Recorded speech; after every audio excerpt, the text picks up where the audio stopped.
دلوں میں سلگتی آگ لیے ہوئے ہم لوگ محبتوں کے منتظر ہیں۔ دلوں میں سلگتی آگ لیے ہوئے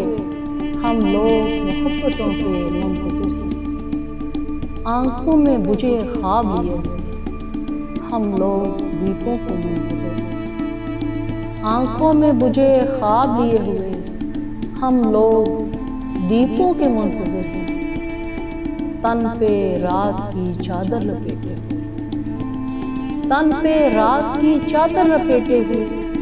ہم لوگ سویرے کے منتظر ہیں۔ شاید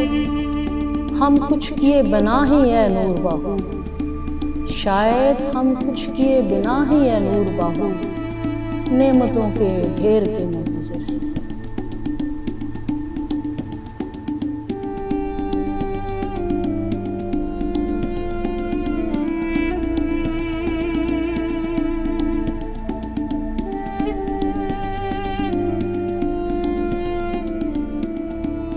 اللہ کے تمام دوستوں کو آج کی رمض حق کی اس خصوصی نشریات میں فقیر نازیہ نور احسان باہو کی طرف سے ایک دفعہ پھر حق اللہ بسم اللہ۔ آج میں جس حق کی رمز کے بارے میں آپ سے بات کروں گی وہ اس سے آپ پہلے ہی بخوبی واقف ہیں۔ اللہ سے محبت کرنے والے لوگ ہیں آپ۔ تو آج میں بات کروں گی زندگی بعد الموت کے بارے میں۔ آپ اس بات کو جانتے ہیں کہ مرنے کے بعد جی اٹھنا جو ہے یہ اسلام کا ایک بنیادی رکن ہے، یعنی آخرت پہ یقین رکھنا، قیامت کے دن پر ڈے آف ججمنٹ پر یقین رکھنا، اور روزے جزا اور سزا پر یقین رکھنا، یہ ہر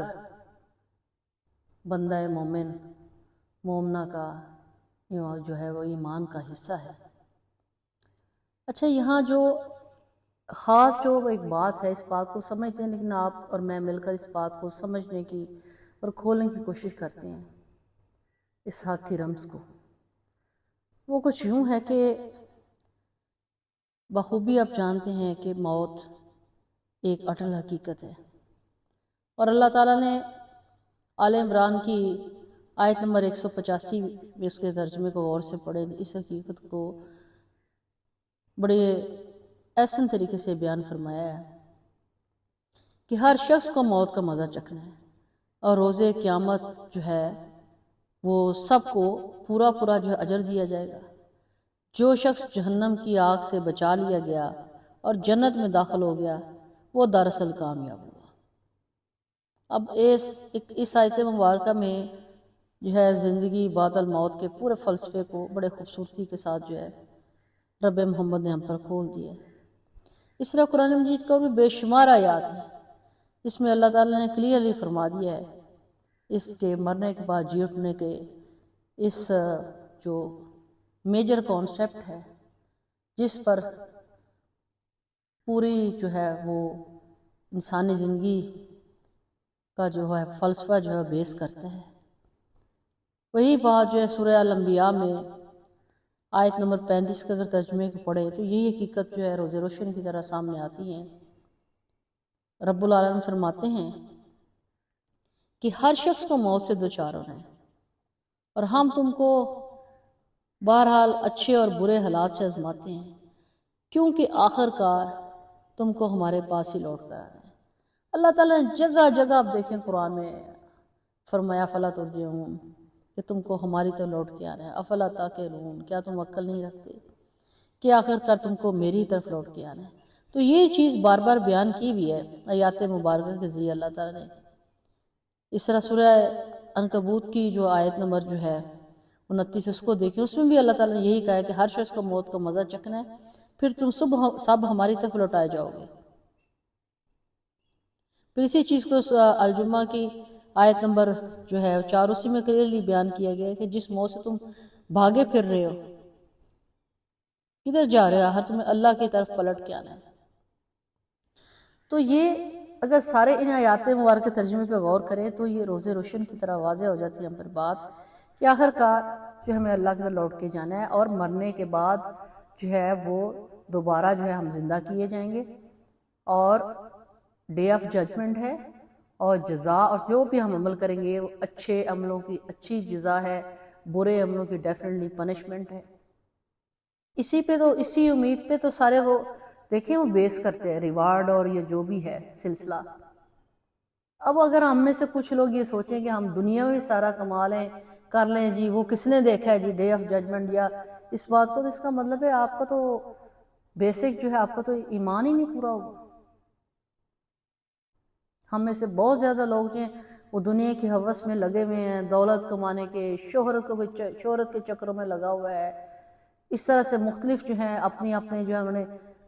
اندر من کے اندر جو ہے اللہ کو رکھنے کی بجائے ہم نے طرح طرح کے بت کدے بنائے ہوئے ہیں، لالچ کا بت کدا، دولت کا بت کدا، شہرت کا بت کدا، بلندیوں پہ پہنچنے کا بت کدا، دوسروں کے مقابلے میں بڑائی کے، اپنے آپ کو بالا تر جانے کا اور جو ہے وہ بت کدا، پتہ نہیں کون کون سے ہم نے وہ بت کدے بنائے ہوئے اپنے اندر، کہ جیسے ہم نے سدا یہاں ہی رہنے، ہم ایسے پلاننگ کرتے ہیں کہ جیسے یہ دنیا میں تو ہم بس آئیں تو واپس لوٹ کے نہیں جانا۔ جب بھی کوئی کام کرے اس میں میانہ روی اختیار کرنے کی ضرورت ہے، یہ سوچ کر یہ دنیا لہو لعب ہے، ایک عارضی کھیل تماشا ہے، ہر جو زیرو جو ہے وہ اس دنیا میں اسے لوٹ کے جانا ہے۔ تو اس بات پر ہمیں سوچنے، سمجھنے اور حق کی اس رمز کو، معرفت کی اس بھید کو نہ صرف سمجھنے کی ضرورت ہے بلکہ اس کو اپنانے کی ضرورت ہے، اپنی زندگی میں لاگو کرنے کی ضرورت ہے، کیونکہ جب اس کو سمجھیں گے اور اس پر یقین رکھیں گے تو ہمارا تو طرز فکر ہی بدل جائے گا، جب طرز فکر بدلے گا تو طرز عمل بھی بدلے گا۔ جو اندر کے جو بت خانے جو ہے وہ اندر بنائے ہوئے جو نفسانی خواہشات ہیں ہماری، اس پہ ہم جو کنٹرول کرنے میں کامیاب ہو جائیں گے، شر جو ہے وہ حق پر جو ہے وہ حاوی نہیں ہوگا، جو اندھیرا اور باطل ہے وہ ہم سے پرے چلا جائے گا، روشنی جو ہمارے اندر پھیلے گی اور یہی روشنی ہم باہر پھیلائیں گے۔ ظاہر انسان جو ہے خود کھڑا ہو، خود اس کے اندر روشنی ہو تو وہ دوسروں کو روشنی دے سکتے ہیں نا، خود کسی چیز کی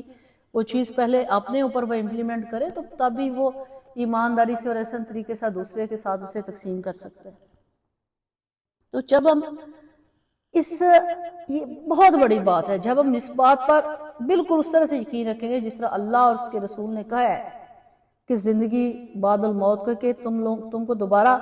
جی اٹھنا ہے، اور وہ کون ہے جو مرنے والا، تو جگہ جگہ ہے کون ہے جو مرنے کے بعد تمہیں دوبارہ زندہ کرے گا، وہی جس نے تمہیں پہلے پیدا کیا۔ جب عالم ارواح میں جب تمام روحوں کو پیدا کیا تو اللہ نے پوچھا تھا کیا میں تمہارا رب نہیں ہوں، اور اس کے بعد پھر جب جو ہے عالم بالا سے پھر اس کو بھیجا گیا ارواح کو دوبارہ یہ دنیا میں، تو کیا اللہ تعالیٰ نے وہ تب نہیں بیان کیا؟ سوچے تو وہ بھی آپ کو ایک دفعہ جو کیا گیا، پیدا کیا، پھر اس نے وہ رکھ دیا، پھر آپ کو پیدا کیا، اب پھر جو ہے کریں گے، پھر وہ آپ کو دوبارہ پیدا نہیں کرے گا۔ بالکل یہ بہت بڑی حقیقت ہے، وہ جو چاہے کر سکتا ہے، وہ قادر ہے، وہ تو 100 دفعہ مار کے 100 دفعہ اٹھا سکتے ہیں، اب ایک دفعہ کی بات کرتے ہیں۔ جب یہ آپ یقین رکھیں گے نا کہ there is life after death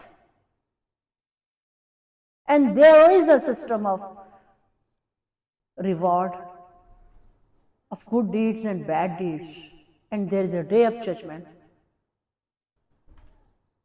جب ہم اللہ کے حضور پیش ہوں گے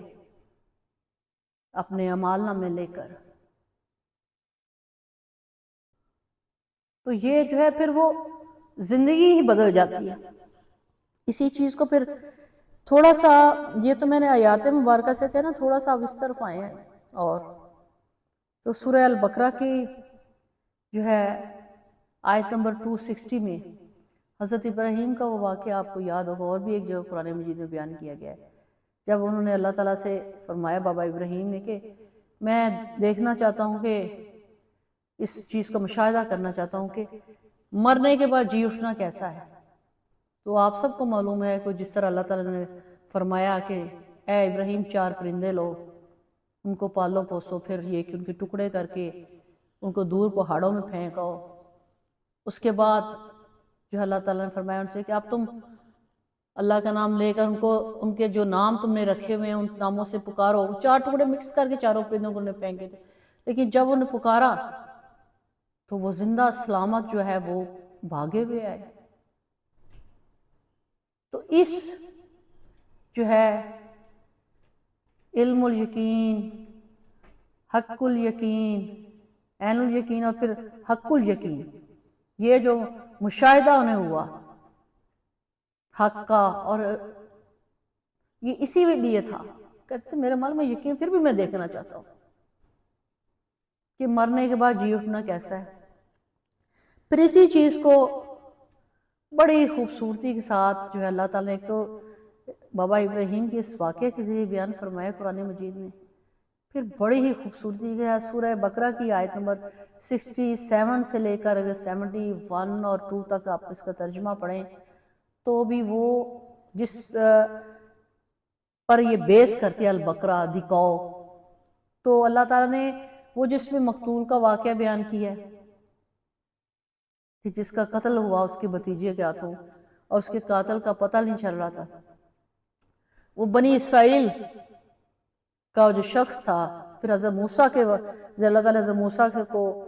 کہا کہ اے موسیٰ ان کو بتاؤ کہ اگر وہ واقع پتہ کرنا چاہتے ہیں کہ اس مقتول کا جو قاتل ہے کون ہے، اس کے لیے پھر آپ سب لوگ جانتے ہیں کہ ایک ڈیٹیل پوری دی ہوئی ہے جس پر پوری اتنی بڑی صورت قرآن مجید کی سب سے بڑی صورت ہے البقرہ دکھاؤ، اس پر بیس کرتا ہے۔ تو ظاہر ہے اس کا وہ مقصد ہے نا، حیات بعد الموت کو ہی فلسفے کو بیان کرنا مقصد تھا، لائف آفٹر ڈیتھ کو بیان کرنا مقصود تھا، جس کے بغیر انسان کا ایمان ہی مکمل نہیں ہوتا، انسان کے نہ طرز فکر درست ہو سکتی ہے نہ طرز عمل درست ہو سکتا ہے۔ تو وہ ویسی پھر گائے ڈھونڈی گئی، جو شرائط تھی وہ دی گئی، تو سارا وہ کچھ بیان کرنے مقصد تھا ایک۔ پھر اس گائے کو ذبح کیا گیا اور اس کا ایک ٹکڑا جو کہا گیا کہ مقتول پر ماریں۔ اب دیکھیں سوچنے کی بات ہے کہ وہ ایک ٹکڑا جو تھا، اللہ چاہتا ویسے، لیکن آپ کو سمجھانے والی بات تھی کہ دیکھو میں کیسے وہ مردے سے زندہ کرتا ہوں۔ وہ ٹکڑا جو ہے مقتول پہ مارا گیا، گوشت کا ٹکڑا اللہ کے حکم سے، اور اسے کہا وہ جو تھا مقتول زندہ ہو گیا، اور اس نے بتا دیا کہ اس کا قاتل کون ہے۔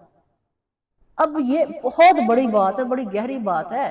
اللہ تعالیٰ نے بڑی ہی محبت سے، بڑی ہی ہمیں شفقت سے، 70 ماؤں سے زیادہ پیار کرنے والا ہے، رحمان ہے، رحیم ہے، ہمیں یہ سمجھانے کی کوشش کی ہے میرے بندے تو کدھر جا رہا ہے؟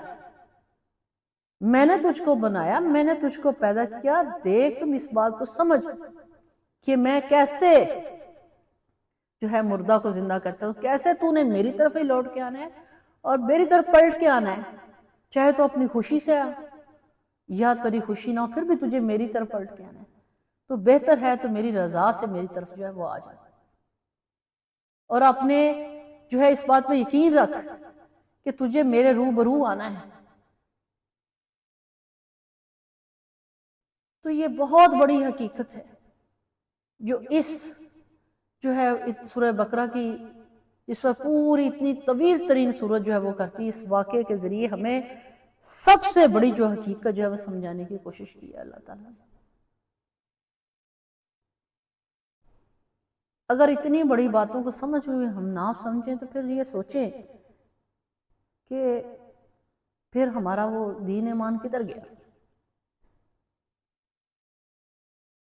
پھر بھی ہم صراط مستقیم پہ نہ آئیں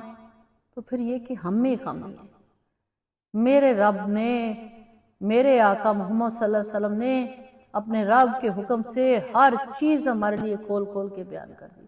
کون سی چیز ہے، کون سا مسئلہ ہے جس کو نہیں قرآن مجید میں بیان کیا گیا، صاف بتا دیا کہ یہ کرو گے تو یہ ملے گا، یہ رستہ اس طرف جاتا ہے، یہ رستہ اس طرف، تم کو اختیار دیا، اب تم سوچو سمجھو اور غور کرو۔ پھر اسی فلسفے کو لائف آفٹر ڈیتھ کو، مرنے کے بعد دوبارہ جی اٹھنا، اس کو اللہ تعالیٰ نے پھر سورہ الکہف کی اگر بیان کی، اس میں بھی بیان کیا ہے۔ اور آیت نمبر 25 میں آپ جب غار والوں کا واقعہ پڑھتے ہیں اصحاب کہف کا،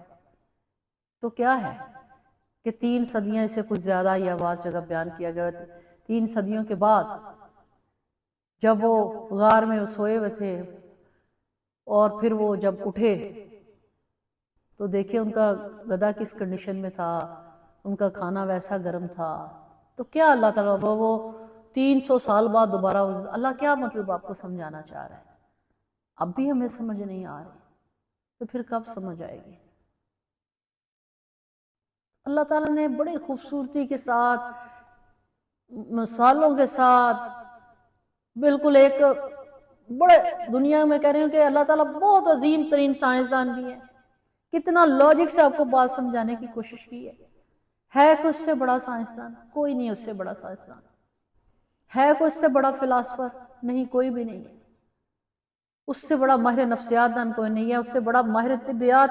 دان کوئی نہیں ہے، ماہر کیمیا کوئی نہیں ہے۔ میں کہتی ہوں کہ دنیا کے جو سب سے بڑا جو ہے طبیب بھی ہے اور سب سے بڑا جو ہے وہ دانا بھی ہے، وہ ہر چیز پر قادر ہے، اور کس طرح ہمارے لیے بڑی سہولت کے ساتھ، آسانی کے ساتھ، واقعات کے ذریعے، مشاہدات کے ذریعے، مثالوں کے ذریعے پچھلی امتوں کے کھول کھول کے بیان کر دیا ہے کہ اے نور باہو تو سمجھ اس بات کو اور اپنی طرز فکر کو بدل، طرز عمل کو بدل۔ تو نور باہو عرض کرتی ہے اپنے بہنوں سے، اپنے بھائیوں سے، اپنے ماں باپ سے، اپنے بیٹوں سے، اپنی بیٹیوں سے کہ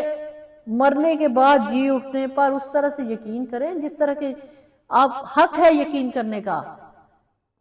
جس دن آپ کا یقین جو ہے وہ قائم ہوگا تو آپ پھر وہ کسی کو دھوکہ نہیں دیں گے، کسی کا دل نہیں دکھائیں گے، نفرت نہیں پھیلائیں گے، دل نہیں توڑیں گے، بے ایمانی نہیں کریں گے، رشوت نہیں لیں گے، جنگ و جدل نہیں کریں گے، منافقت نہیں کریں گے، امانت میں خیانت نہیں کریں گے، جھوٹ نہیں بولیں گے، چغلی نہیں کریں گے، حسد، جلن، شرک سے باز رہیں گے، غلط عمل اور عملیات نہیں کریں گے۔ یقین جانیے جس دن آپ کا یہ یقین قائم ہو گیا، آپ کو وہ مل جائے گا جو آپ نے سوچا نہیں ہوگا۔ آپ پھر ان لوگوں میں سے ہوں گے جن پر اللہ اور اس کا رسول راضی ہوا، آپ پھر انعام والوں میں سے ہو جائیں گے، کیونکہ آپ کی جو طرز فکر، سوچ بدل جائے گی، آپ کا عمل بدل جائے گا، آپ پھر اللہ کے نائب کی حیثیت سے، محمد صلی اللہ علیہ وسلم کی امتی کی حیثیت سے کچھ اور ہی کرنا چاہیں گے، وہ کرنا چاہیں گے جو اللہ اس کے رسول نے چاہا، ان کی مکمل اطاعت کے دائرہ کار میں آ جائیں گے۔ اللہ تعالی ہمیں زندگی بعد الموت، حیات بعد الموت، لائف آفٹر ڈیتھ کے اس خوبصورت ترین فلسفے کو،